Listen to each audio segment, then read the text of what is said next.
sétimo ano, tudo bem? Estamos aqui hoje para mais uma aula e conforme conversado na aula passada, né?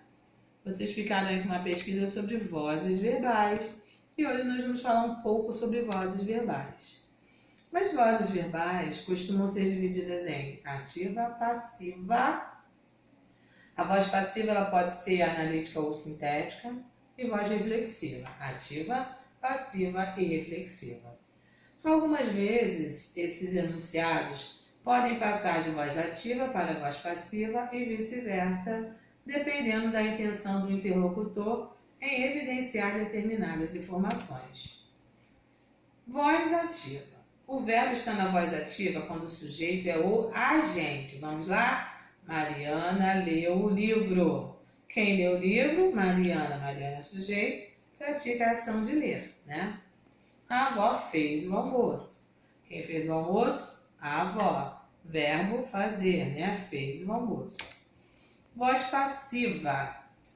Na voz passiva, a voz passiva ela pode ser analítica ou sintética. Sempre o sujeito vai o quê? Sofrer uma ação e não realizar uma ação, tá? Na voz passiva analítica, a voz passiva analítica ela é construída com a junção entre um verbo auxiliar e o particípio. Então você deve saber como identificar o sujeito passivo, ou seja, aquele que sofre uma ação. Vejam lá, a carta foi escrita por Maria. Quem escreveu a carta? Maria. Então, pessoal, percebam que a carta não pratica uma ação, ela sofre uma ação de ser escrita, né? Aí, para identificar o sujeito dessa oração, faça o mesmo processo. Identifique o verbo da oração, que neste caso é representado pela junção do verbo auxiliar, que corresponde à palavra foi, e do particípio do verbo central, que corresponde ao termo escrito, né? Ali está verbal, mas é erro de digitação, é verbo, né? Após, pergunte quem foi escrita e você irá se deparar com a carta e, portanto, encontrará o sujeito. Quem foi escrita? A carta. O sujeito dessa oração, a carta, é passivo, porque não tem a capacidade de fazer qualquer ação. Ele é a carta. E uma carta não faz nada, é um objeto inanimado. No entanto, quem de fato a escrever é conhecido como o agente da passiva. Quem é o agente da passiva aí? O ser animado que desencadeia a ação descrita pelo verbo. Quem escreveu essa carta? Maria. Por Maria é o agente da passiva. Eu só encontro, olha só, agente da passiva. Eu só encontro o agente da passiva na voz passiva, quando o sujeito sofre uma ação e não a pratica. Passiva sintética. Na passiva sintética, o sujeito continua sofrendo a ação, né? Só que na voz passiva sintética, a voz a voz passiva sintética utiliza-se de um pronome passivador. Que pronome é esse? É o ser. Junto ao verbo, olha lá.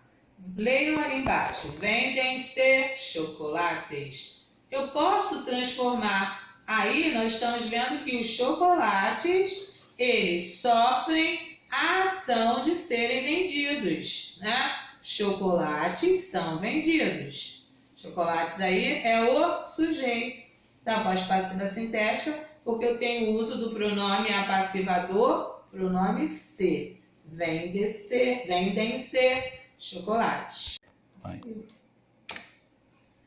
Já a voz reflexiva, o que ela nos mostra? Quando o sujeito é ao mesmo tempo agente e paciente. Na voz ativa eu tenho só o sujeito agente. Na voz passiva eu tenho só o sujeito paciente.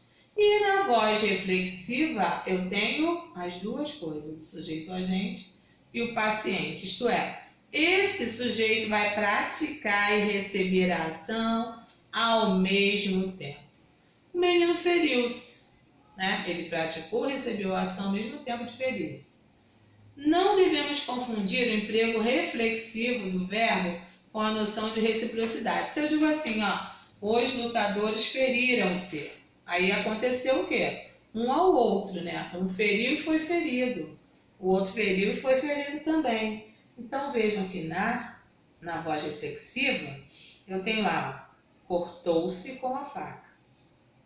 Isso aí é voz reflexiva. Pratica e recebe a ação ao mesmo tempo. Agora quando eu digo, eles beijaram-se, não é beijaram-se demoradamente. Alguém beijou e recebeu um beijo, né? Um ao outro. Ninguém vai praticar essa ação sozinho. Até você pode se beijar, né? Mas é uma coisa mais difícil de acontecer. Abraçaram-se. Você abraça e recebe o abraço. Isso se chama reciprocidade, quando existe um ao outro. Agora, quando eu pratico e recebo essa ação, ao mesmo tempo, quando esse sujeito pratica e recebe, eu digo que é a voz reflexiva, tá? Para a próxima aula, vocês deverão realizar os exercícios da página 150 do livro e realizarem essas atividades aqui. Número 2, devem ler a tirinha abaixo e responder as questões, né, sobre voz ativa, passiva e reflexiva. Outra parte do exercício, número 3, número 4. Aqui é número 5, mas é o número 6. E por hoje é só. Então vocês vão fazer esses exercícios aqui. Página 150. Esse exercício vocês podem colocar a resposta no caderno. E termina aqui. Vou marcar um único exercício. Um beijo e até a próxima aula.